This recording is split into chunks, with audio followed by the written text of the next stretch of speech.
We provide you the platform to turn your dreams into reality. Give wings to your aspirations with KR Mangalam University. नमस्कार, news nation digital के हमारे इस खास episode खबरें दुनिया की में आपका स्वागत है। मैं हूं Sumit Kumar Dubey and this video is co powered by KR Mangalam university.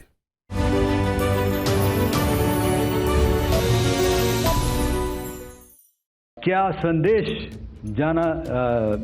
दिया जा रहा है, तो मैं बस आपको रामचरितमानस की कुछ पंक्ति याद दिलाऊंगा, आप समझ जाएंगे। तो याद कीजिए वो पंक्ति जो है, विनय न माने जलधि जड़, भय 3 दिन बीत, बोले राम सकोप तब, भय बिन होए न प्रीत। तो समझदार के लिए इशारा ही काफी। पहलगाम आतंकी हमले के जवाब में भारत के चलाए ऑपरेशन सिंदूर की कामयाबी के बाद 12 मई को ही प्रेस कॉन्फ्रेंस में इंडियन एयरफोर्स के air marshal AK Bharti Ramcharitmanas में गोस्वामी तुलसीदास की लिखी हुई इस चौपाई को पढ़कर उन्होंने पाकिस्तान के साथ 10 मई को हुए युद्ध विराम की पूरी कहानी उन्होंने सामने रख दी। बोले राम सकोप तब, भय बिन होए न प्रीत, अर्थात जब तक सामने वाले को भय नहीं होगा तब तक वो आपके साथ प्रीत यानी शांति नहीं करेगा। ये चौपाई क्यों लिखी गई, किस संदर्भ में लिखी गई थी, उसके बारे में भी आपको इस वीडियो के अंत में हम बताएंगे। हमारे आज के इस एपिसोड में हम बात करेंगे कि आखिरकार 10 मई को भारत ने पाकिस्तान की ऐसी कौन सी कमजोर नस दबा दी थी जिसके बाद वो युद्ध विराम की कोशिश करने लगा। ये कमजोर नस थी पाकिस्तान का नूर खान एयरबेस, जिसे भारत ने उड़ा दिया। एयरबेस इतना खास क्यों था या क्यों है, ये बताने से पहले हम आपको जरा उन हालातों के बारे में बताते हैं जब भारत को ऐसा भय दिखाने का फैसला करना पड़ा जिससे पाकिस्तान घुटनों पर आ जाए। दरअसल 7 मई की रात को जब पाकिस्तान में आतंक के ठिकानों पर भारत ने स्ट्राइक की, उसके बाद शर्मिंदगी से बचने के लिए पाकिस्तान रह रहकर भारत की पश्चिमी सीमा पर ड्रोन्स हमले कर रहा था। इस बॉर्डर पर लेह से लेकर गुजरात तक कई बार उसके ड्रोन्स ने हमला करने की कोशिश की, लेकिन हर बार भारत के एयर डिफेंस सिस्टम्स ने उन्हें नाकाम कर दिया। पाकिस्तान की बेचैनी बढ़ती जा रही थी और उसने 9-10 मई की रात को तो एक बड़ा हमला किया। उसमें हाई स्पीड की मिसाइल्स का भी इस्तेमाल किया गया। कहा जा रहा है कि वो फतेह 2 मिसाइल थी। एक मिसाइल तो हरियाणा के हिसार में इंटरसेप्ट की गई। लेकिन यही वो वक्त था जब भारत ने डिसाइड किया कि अब पाकिस्तान को भयभीत करने का वक्त आ गया है। भारत ने पाकिस्तान के 11 एयर बेसिस पर हमले किए। पाकिस्तान का एयर डिफेंस उन्हें रोकने में पूरी तरह से नाकाम रहा, लेकिन सबसे बड़ा हमला और सबसे खास हमला नूर खान एयरबेस पर हुआ। अब हम आपको बताते हैं कि नूर खान एयरबेस में ऐसा क्या था जिससे पाकिस्तान की पेशानी पर पसीना ला दिया और वो सीधे अमेरिका से इस जंग को रुकवाने की गुहार लगाने लगा। नूर खान एयरबेस को पहले चकाला एयरबेस के नाम से जाना जाता था। ये पाकिस्तान के लिए रणनीतिक, मिलिट्री और राजनीतिक दृष्टि से एक बेहद अहम ठिकाना है। एयरबेस पाकिस्तान की राजधानी इस्लामाबाद से सटे रावलपिंडी में मौजूद है। पाकिस्तान एयरफोर्स की VIP मूवमेंट और मिलिट्री अभियानों का मेन केंद्र माना जाता है। पाकिस्तान की फौज, खासतौर से एयरफोर्स और इंटर सर्विसेज इंटेलिजेंस ISI, इस एयरबेस का उपयोग बड़े मिलिट्री ऑपरेशंस और हाई प्रोफाइल ट्रांसपोर्ट मिशंस के लिए करती है। ये एयरबेस कई बार सीक्रेट मिशन में शामिल रहा है। इसकी सिक्योरिटी बेहद कड़ी होती है और इसे ISI व मिलिट्री इंटेलिजेंस सीधे मॉनिटर करती है। इस एयरबेस पर पाकिस्तान एयरफोर्स की 10वीं स्क्वाड्रन तैनात है।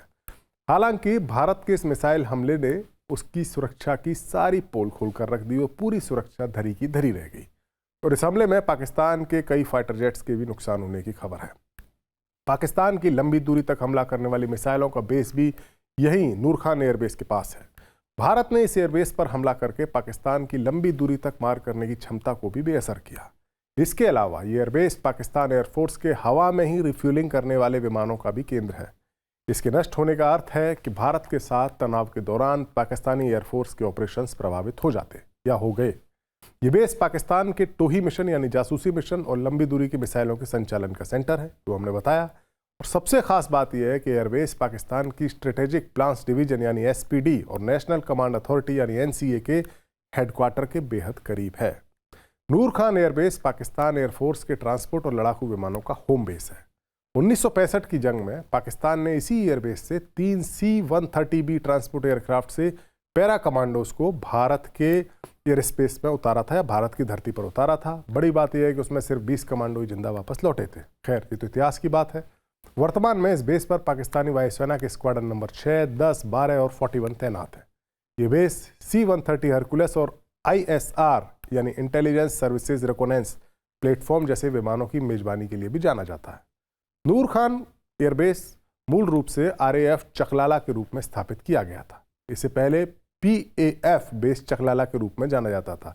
RAF यानी रॉयल एयरफोर्स जब भारत और पाकिस्तान एक थे और ब्रिटेन के अधीन थे। बाद में PAF यानी पाकिस्तान एयरफोर्स। पाकिस्तान आर्मी के DG ISPR ने भी इस बात को कंफर्म किया कि भारत ने नूर खान एयरबेस के रडार प्रतिष्ठानों और विमान हैंगर समेत उसके प्रमुख परिचालन बुनियादी ढांचे को निशाना बनाने और निष्क्रिय करने के लिए काफ़ी सटीक हथियारों से हमला किया। जाहिर सी बात है, इतने अहम एयरबेस पर भारत के हमले ने पाकिस्तान को ये मैसेज दे दिया कि अब उसका कोई भी ठिकाना सेफ नहीं है। ये बेस पाकिस्तान आर्मी के हेडक्वार्टर जो रावलपिंडी में है उसके भी करीब है। और कुछ ऐसी खबरें भी आ रही हैं जो बताती हैं कि जब भारत ने हमला किया तब पाकिस्तान आर्मी के चीफ जनरल असीम मुनीर बंकर में छिप गए थे। इसके अलावा भारत ने रफीकी, मुरीद के, रहीम यार, खान, सकर, चुनियन, पसरूर और सियालकोट पर भी radar centre, command and control centre और गोला बारूद के डिपोज पर सटीक हमले किए। बोलारी एयरबेस के एक हैंगर को उड़ा दिया गया। जैकोबाबाद के शाहबाज एयरबेस पर एक और सटीक हमला हुआ और मेन एप्रिन पर यह हमला हुआ। कावा एयरबेस स्पेस की तस्वीरें, एक सैटेलाइट से ली गई तस्वीरें, उनसे पता चलता है कि घटनास्थल पर एयर ट्रैफिक कंट्रोल यानी ATC की बिल्डिंग को भी नुकसान पहुंचा। बहरहाल, नूर खान एयरबेस पर हमला भारत की ओर से किया गया सिर्फ एक मिलिट्री हमला नहीं था।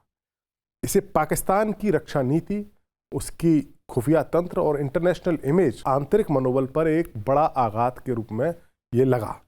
भारत की ओर से किए गए हमले ने पाकिस्तान को एक मिलिट्री ही नहीं बल्कि कूटनीतिक और सामाजिक तौर पर भी बैकफुट पर धकेल दिया और एक तरह से कहें तो उसको झकझोर दिया।